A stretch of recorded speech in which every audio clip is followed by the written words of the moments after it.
Breaking news, breaking news, breaking news. Now, we got 9 milli from the lynch mob, Southeast DC in the house. He gonna break it down. You're gonna hear about a real man, a stand-up man. So put your comments in the comment bar. Let's keep it moving. All right.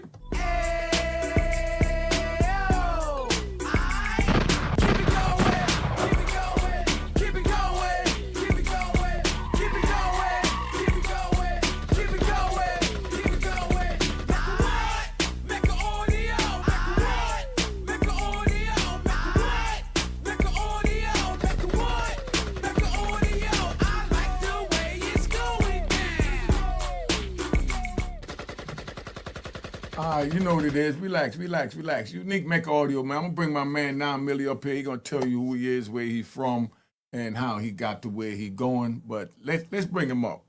Round of applause for 9 milli.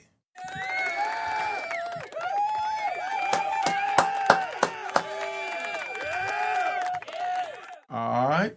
Hey, Millie, tell him who you are and where you from. What's down, man? With it, man? It's your boy Now Melly, aka the Prince of Lynch Mob, aka your favorite chocolate gangster. You heard me? Straight up. Yeah. Southeast DC. Y'all know what's down with it. All right. So tell us a little something about yourself. What was your upbringing like, and what led you to, the destruction that you was on? I know you found yourself in the end, but what led you to that? What would you say is the beginning for that? Um, coming up, my upbringing is more so, daddy died in '96. Mama had me at 13. You heard me? Came to DC. Lived up in Lynch Mob, Willands, Hers, migrated to different area parts of Southeast. Never left Southeast. That's my shit. You hear me? Again, my mom was a baby raising a baby type shit. You know what I'm saying? We grew up food stamp shit like that, EBT call living shit like that. You hear me? I mean, we even went to living with people at one point in time, type shit. You hear me? And yeah, just that's how I end up like basically living the street life in a sense. It's like not really getting what I want, but more so settling for what I needed because my mama had lack of finance in the situation to raise 2 kids. You hear me? So that's what made me choose the street type. Okay, so how did your life of crime begin? Just being bullied. At one point in time, I was bullied back in the days. You hear me? Mid '90s, late '90s. And I think at 13 years old when I really was like, enough is enough type shit. Like I say, not really having a big family for my shit like that. You know what I'm saying? And being a lynch mob, I grew up where you had to really prove yourself. You hear me? So if you wanted protection or you wanted help from those, you had to really stand up on business and fight for yourself first before the hood would ever aid and assist you type shit. You hear me? So that's how I end up, getting in the regular little shit trying to prove myself. Just being a scared nigga at one point in time. You hear me? And a lot of these niggas, they ain't gonna admit this shit, but me personally, I ain't, I don't care about it. You hear me? Because I'm a big dog now, and but being bullied and shit by the opposition and things of that nature, and I started selling drugs. I started selling drugs at one point in time because, like I said, my mama made sure we had what we needed, but we rarely got what we wanted. So I just felt like, you heard me, like being in the streets, participating in the streets, really like take a little weight off her shoulders type shit, and she could focus on raising the other two little brothers and not me, because I was destined to raise myself and making sure that my mama was cool too on the other end. You hear me? So that's how I end up coming in the streets and shit. So what was it? What was it like coming from New Orleans to DC? How was that transformation? I don't really know like nothing about that because I was young, so I don't know about that shit. Okay. But so all I know is really DC. You know what I'm saying? So DC is I just started really experiencing New Orleans when I got older out of the prison and shit like that and started going back and forth down there type. And visiting family things. Okay, like so when was the first time you broke the law? Let's say, give us your crime history. First time I got caught for breaking the law, or first time that I got caught. All right, first time I got caught, I had 3 attempt murders, carrying a pistol without a license, and that's it. That was at 16.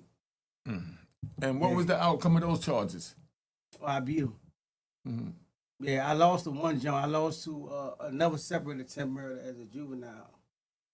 So how many separate attempt murders did you have as a juvenile? I only had one as a juvenile, Mm. and the other one I had as the other three I had as adult. So what happened with the ones as adult? I beat him Oh, damn. So all you do is beat murders. in attempts. Yeah, and attempts. Both Okay. of them, yeah. All right. So I seen uh, on the thing that you had just came out. What was that last incident for, and how was that? Oh yeah, that last incident. Yeah, that was another murder situation. I got charged with 2 second-degree murders and a first-degree murder on security officers and things of that nature. I mean, I don't really be want to go straight into the details of what happened. Nah, you ain't got to go into detail. Yeah, it but just what you can share. Yeah. I mean, like I said, I beat it in trial by the grace of God. So it's just still like me. I ain't one of them type of little dudes who beat shit and just be thinking like on some bragging shit. That ain't never been my character as a gangster. So because you know me, I'm a firm believer in God, and God got me out of that situation. So I can just tell you bits and pieces of how the situation happened. If you want me to go in specific little details, but I'm not about to go deep into the situation. So what happened was, basically what happened was I was booked for like a little show and shit, a hosting gig, and some lady, she was having a bad day or how the case may be. Went to go get security for me for whatever reason she went to go get him for, and he came with rocket negative energy, trying to talk to homie, you heard me, but homie wasn't really feeling what I was talking and they understand the aspects of me trying to talk to him like a man or an adult, you heard me? And I guess his energy piggyback off her energy and whatever she said, it really wasn't no talking to him about. So, he got the, doing a regular violent shit, jack me up, which was the wrong thing in life anybody can ever do to me. Jack me up and try to love boy me a little bit, you heard me? And scored me out the club. And when they scored me out the club, again, we got into it, a physical altercation where he swung, I swung, how the case may be. His man uplifted, and then, shit just went left after that. I got hit 4 times in the process. Oh, you got shot 4 times in the process? Yeah. So what happened that night? Where did you wake up at that morning? What you mean? I woke up in my house. You got shot 4 times and you went home and woke up in your house. Well, Just a question. Listen, I got shot 4 times. I drove myself to the fucking hospital like Cameron did. You heard me? I went to the hospital. I went to the hospital. After they patched me up, cleared me, I was gone. I went in my house. They gave me regular medicine, and that was that. Okay. All right. So right now, what was it like when you first entered into the federal penitentiaries? So when I first landed on the yard, I done done so much shit out here in the streets that, I had got jumped when I first landed on the yard. You heard me? What yard was that? That was in Beckley first. I landed in Beckley first in West Virginia. And anybody know about Big Bad Beckley? You heard me? That shit was treacherous. Like it was like it was like a lot of me's down there that was really putting in work in the streets, and we was all placed on one yard of our generation. You know what I'm saying? So just imagine it really wasn't that many big homies. It was more so a lot of young generation down there that was really working. Everybody in here for murders and attempts, basically. You know what I'm saying? That was on the yard. And if they had a bad reputation of whooping COs in the DC jail, pushing the knife, now they going outside landing on that kind of yard. You know what I'm saying? That was it was a medium high. So basically, that's one of the ones where you first come in the federal system and they give you a shot. Like they give you a shot to change or give you a shot to, get your points lower. But the one wrong move you do, you going straight to the penitentiary. So that was that. It was a medium high. But yeah, I got jumped on the first. I would say the first day, probably like 4 days later. You heard me? Yeah, man, this regular shit. What did you get jumped for? If you was only there 4 days, something you created within the 4 days, or something that followed you from previous? So what had happened was, first and foremost, I'm beefing with these dudes. You heard me? Dudes from different places, different areas, and Southeast. Like I said, I did a regular shit on the streets where, I didn't drop buckets. I done dropped buckets on people, you heard me? I done chop people up, you know what I'm saying? And, they got friends and family as well. You know what I'm saying? And being from Lynch Mob, I really like me as one other person from my neighborhood on the yard. You hear me? And these dudes who've been down here for X amount of years, they gaining relationships with other motherfuckers from other different areas in DC. So they grew a bond. So when I came down here, I think one dude see this how vicious I was. Niggas wasn't really trying to work one on one with me or trying to see me head on. So a nigga had put a bone out on me, dog, and got everybody to go against me at one point in time. And that's how I end up getting jumped. Yeah, but I never left the yard or nothing like that. So, what was one of the first scariest things that you seen when you said, "Man, I'm in prison"? Like, how did I wind up here? Where at Beckley? No, just you know when you went to in general when you went to the penitentiary, because we passed Beckley, we got that. Now you enter the penitentiary after Beckley. I'm in the penitentiary now. So how did you wind up in the penitentiary, and which penitentiary after Beckley and getting All right, drunk? so I end up getting into a race ride, kicked off a race ride with DC's and the Whites, you hear me? And Beckley. And a couple homies probably was like 25 deep. And we had an all-out war in Beckley, man. That shit was precious. Knifing each other, getting hit with microwaves and fucking chairs. Man, that shit was vicious. It was real, but it earned a lot of stripes in the situation. But that's how I ended up getting locked down and getting shipped to the USP. USP Coleman, that's where I got shipped at. So what did it feel like when you walked on the compound at USP Coleman at your age? What age was you at that time? At that age, that was in 2012. So that age, I probably was like 23. So what did it feel like walking into a United States maximum security penitentiary at 23 coming out of Washington, D.C.? I mean, I was always heard stories about this shit, so I was really ready for it, you heard me? And then I knew, like, in the penitentiary, as you know, and when they came out with the email, so, you know, it helped me a lot more because people were sending words and let people know, like, look, Melly about to come on the yard. You know, he just worked out, you know what I'm saying? And so the more you work out, you know, especially being from DC, you heard me?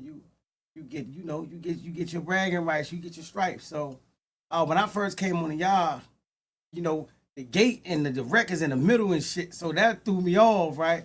So I came there, everybody coming to the gate. Where you from? Where you from? You Crip, you Blood, you what the fuck is this? You know what I'm saying? What the fuck is going on? Because you know, I'm supposed to go straight to the unit. But the homies came to the gate, and when they see me in the gate, you heard me, they all the whips, they not coming in turnstile. Like, I say, I dropped my sheet, like, nah, coming in turnstile. I'm thinking they about to pull me a move, you heard me? So, you know me, I ain't my pride guy. I went straight up to the motherfucker. I went straight up to the motherfucking turnstile, went in there. But instead of that, it was love. It was love. I walked through there, all the homies was sitting on the bench at the basketball court. They was dapping me up, told me, man, I heard you put that work in and shit like that, and after that, it was just love. So they gave me a bottle of lightning. That was the first thing they gave me, a bottle of white lightning. Tell them what white lightning is. They don't know. White lightning is like a rock of fruit and shit, some shit I don't even know. Yeah. Oh, my bad. A rock of little fruit and stuff that they let sit or how the case may be, and they strain it, and then they put it in like a little bucket or something, like a trash. They cut the bottom of the little trash can or something and steam it. Would take the pieces off the urn and all kinds of stuff. You heard me? Like, and then what it turned into? And I didn't even. And it turned into white wine or something. Right. You know, but I never knew what it was when I was drinking it until I found out after the fact. Like, what is this? Like, what is this right here? And that's when a homie was explaining to me what it was. But I never had it before. Before then. All right. Let me ask you this, right? What did it feel like when you first got on the compound in Coleman, coming from Washington, D.C., now you're all the way in Florida? You know, what did that feel like? Because it wasn't, you know, and you was outnumbered by Florida guys now.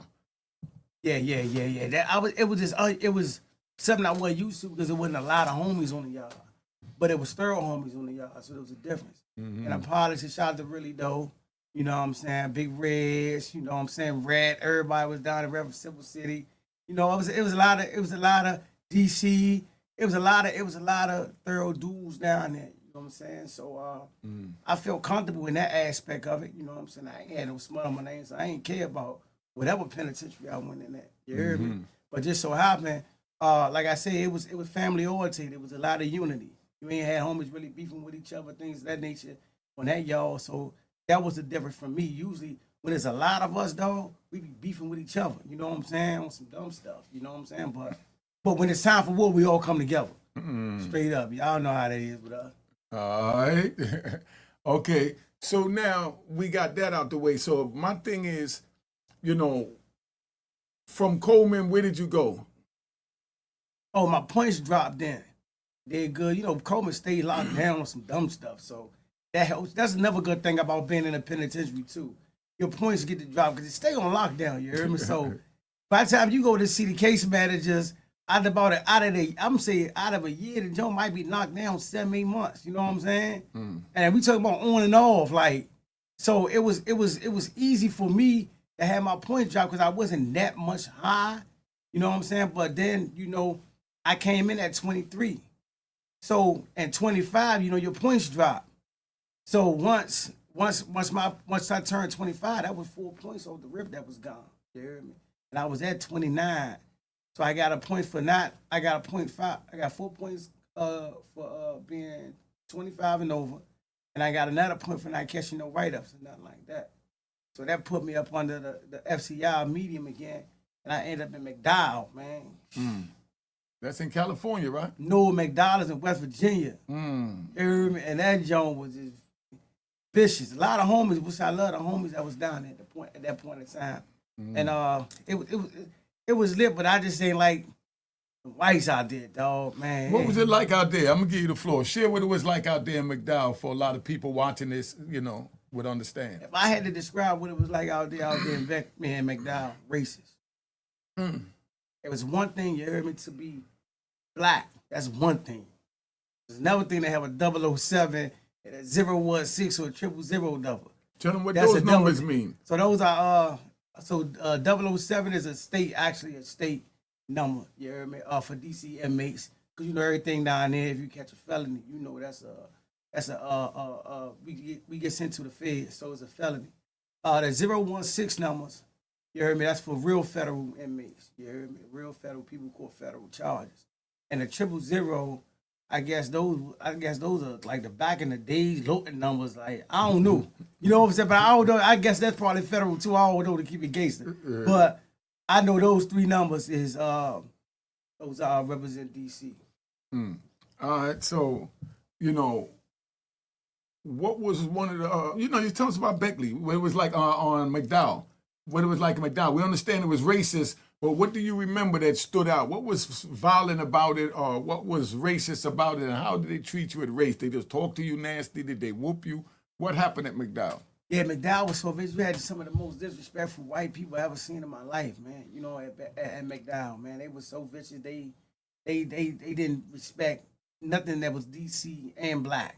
You know what I'm saying? But if you, like I said, if you had both of them up under your belt, being black and from DC, they really hated us. You know what I'm saying? I mean, it was horrible. We had to take cold showers. I had to take a cold shower for like 6 months straight. You know what I'm saying? And then I had I caught pneumonia in there and all that, man. I caught pneumonia up in there. You know, because we take a cold shower, so if it snow down there, you got to get in a cold shower. You can't even get in a hot shower. You know, the food was horrible. You know what I'm saying? We end up messing the yard up. I ain't gonna, one thing about me, I'm gonna keep it gangster. We end up messing it. We dad be messing a lot of y'all's up. You heard me? How did you mess this particular yard? So because it wasn't on half and half, and we end up. So when I first landed in the when I landed in McDowell, I want to say like a week. I bust off on an Ohio dude and a Detroit dude. I knocked one Ohio dude out for jumping on the homie, and I had whooped the Detroit dude on the yard. So we end up whooping them on the yard, and we probably like 12 deep on that in that situation.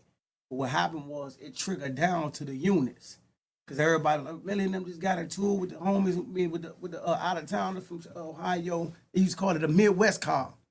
So we got into it with them and destroyed them. Then we got to the unit. You know, the homies, they got the call, and it just triggered off in the unit, each unit. So what was the first unit that jump so they understand how it works. C3, so that's a unit called C3 at McDowell. So if y'all know what it is. Shout out to J Rock and them, J Rock, my man Ant, all of them was in the ride. They was working. They was going crazy with it.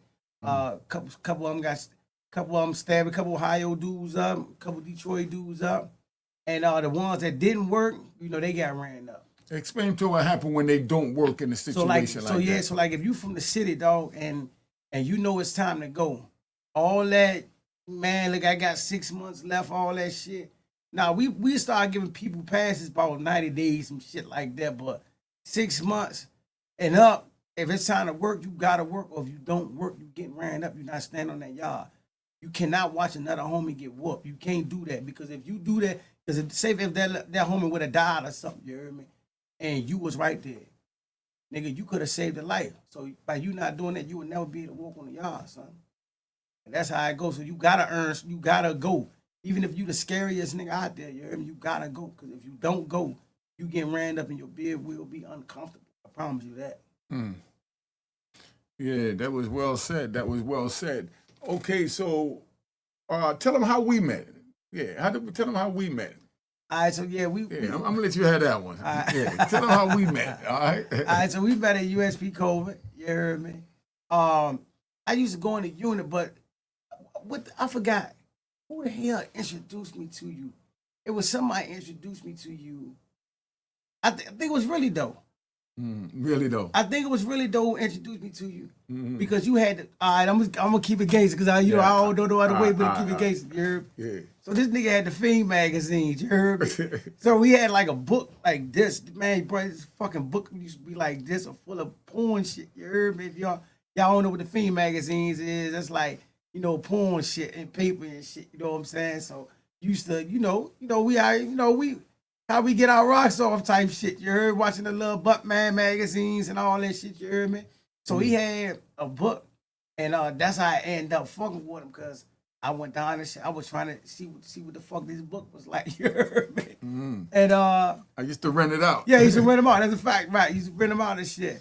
But she used to get to me on a humble though. You know what I'm saying? He fucking with me so tough. Heard a lot about me, so we used to be fucking with each other real tough, to the point that I started even coming in the cell and shit. You know what I'm saying? We might not even be there. I be waiting for him. You heard me? We'll just walk and talk. I remember when you first came out and you was telling me about, you was about to write the book. You was writing a book or something like that. You heard me? Did that book ever? Yeah, I got it out of Rowan Harlem. Right, the Rowan Harlem, fucking right. And we just sit and talk and chat about it all day. And I used to be like, yo, how this sound, homie? Like, how this? And I used to give him a little input on certain shit. And, he used to let me read and shit. I read it before it even came out. You heard me? But that's him. See, you never used to be on the yard like that. Like, you never used to be on the yard. Like, he'd never go to the cafeteria type shit. He had a regular food, shit like that. So he was stabilized. You know what I'm saying? When I came from when I came from the ride situation, a lot of my shit was gone because the CO disrespected our property, man. Some more pictures, food. He took all that shit, was throwing it in the trash.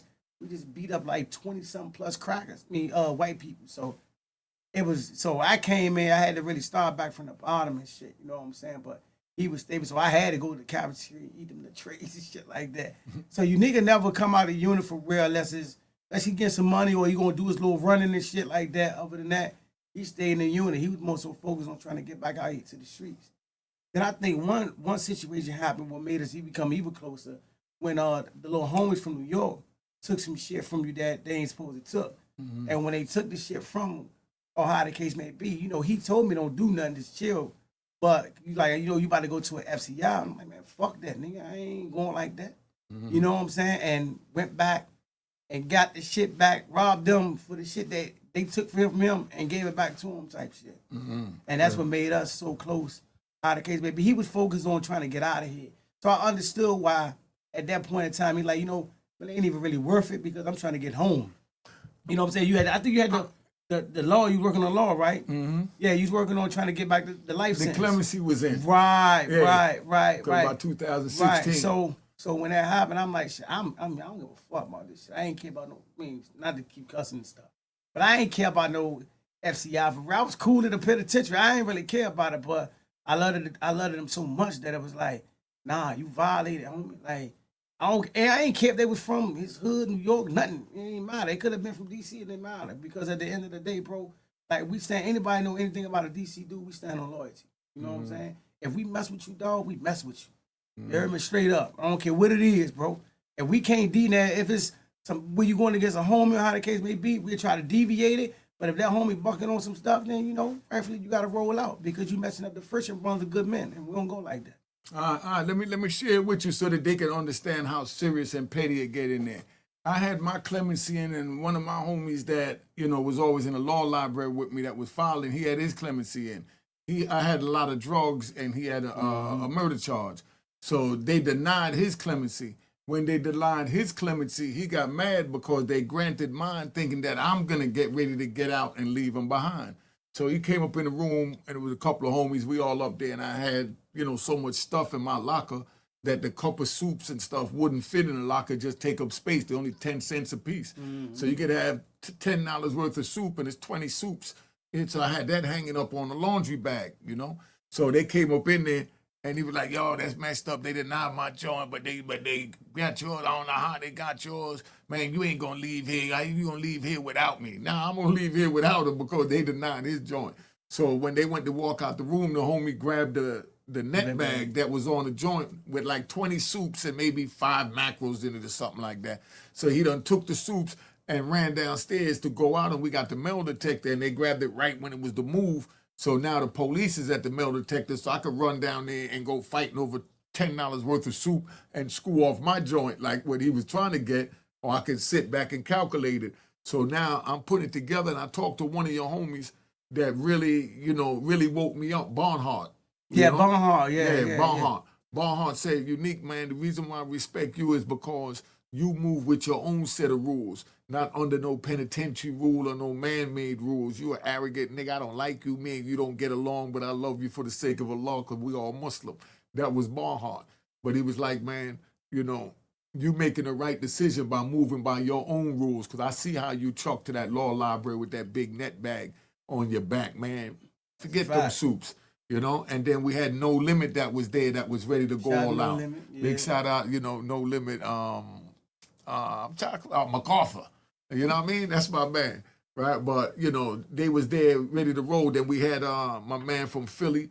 I mentioned his name so you understand. Then we had Big Jabril from Philly. Yeah, I know Big Jabril, yeah. Yeah, so, right now, all these men's, their freedom and their bid is in my hands because if I say let's pop, they're gonna pop with me. So now it's not just me fighting over $10 worth of soup. It's me bringing other good men to screw off what they had over $10 worth of soup.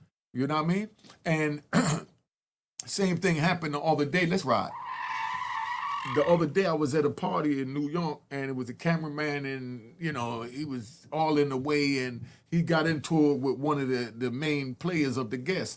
So when they get in it, dude start telling him like, "Yo, you can't take pictures over here." And he's like, "Man, I can take pictures where I want to take the pictures." And he's trying to argue to go back and forth with the dude about the pictures. But now the little homie, he had so much power, he's ready to go off on this cameraman. And I had to pull him aside and whisper in his ear and said, "Family, we're going to crush him." End the story. But at the end of the day, you got to remember, you holding everybody's freedom in your hands by the choice that you make right now if you want to go fight over this. When dude ain't even trying to fight, he ain't got nothing but a camera in his hand. So you holding everybody's freedom in your hands right now. So you make the call. Because you angry at him, you want to do something, but if you do something, everybody moving and everybody gonna be punished, right or wrong. Give him an example of how that happened in the joint.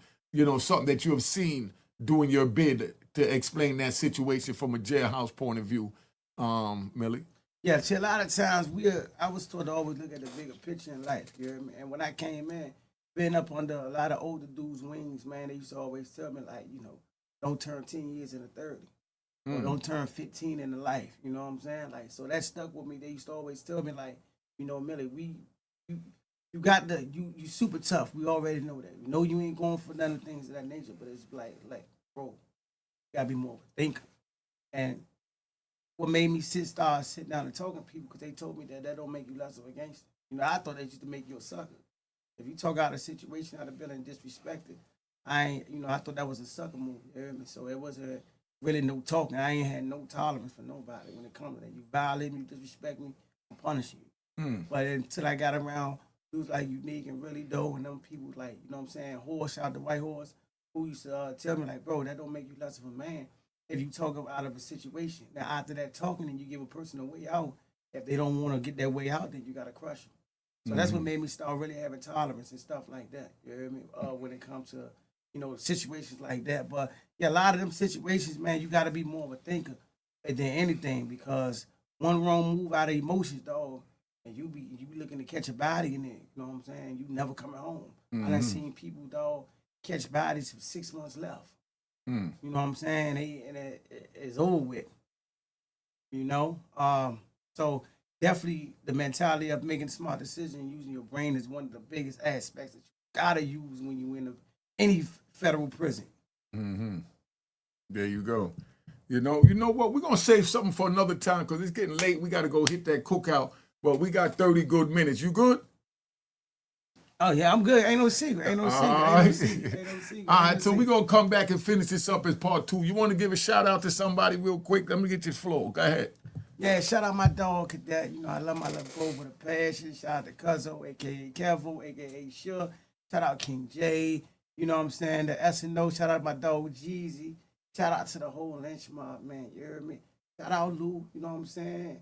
Shout out my dog Man Dude. I fucking love Man Dude, dog. You heard me? Shout out my other fucking grimy nigga. Don't forget Mo Grime. You know what I'm about to say, my dog. Mo Grime. Shout out my fucking grimy slime, you heard me? Mo Grime, you heard me? New York. You did what I'm saying? Shout out to New Orleans. Shout out to my cousin Dirk Life out there doing his ambulance business. Those are ambulance business out there. You heard me? He on tour right now with Cam Gates. That shit kick off in October, so y'all might see me on a couple of shows, you know, opening up and shit like that. You heard me? So, I gotta shout out. I'm missing somebody. If I miss y'all, love you. It is what it is. You heard me? S&O, we in the building, Lynch Mob, man. We in the building, free White Horse, free Beat Stupid, Third World Magnolia. You heard me? Free my dog, free C Murder, free Cornell, aka the other C Murder. You heard me? Just free all the men. Free all the men, man. Free all the men. It's just, if I know y'all gonna cuss me out when y'all was, man, you ain't shot me. Dog, this should be on a spot type shit. This shit don't even be like, yeah. Let me add in a couple of names. We got ER, we got Larry yeah, Moe, you know, we got Mo Styles, we got Bonaparte, we got Rat, we got LA, we got Big Red. You know what I mean? Come on, man. That's just to name a few, just to let you know where we at. Welcome home to the Cheers, toast the crime, toast the crime, the crime, the crime, the crime.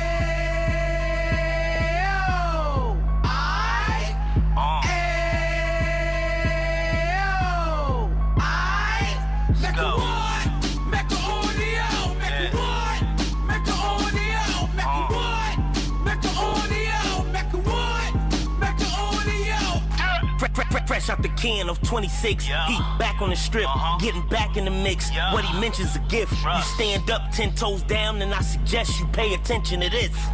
Take a little gully posse and put it in Harlem. He cut from the bottom, came up from the bottom. Drop the book, you should go and get it. The Instagram page and the YouTube, you could go and visit. Then you could consider yourself LinkedIn. Sit front row and get Jews from a kingpin. How he went through it, so you ain't gotta go do it. To not pay attention would be stupid. Talking about a man that probably put your grandfather on. Probably the reason that him and your grams got along. A man that generated millions on the block, did his time, never squilling to the cops, Mecca audio.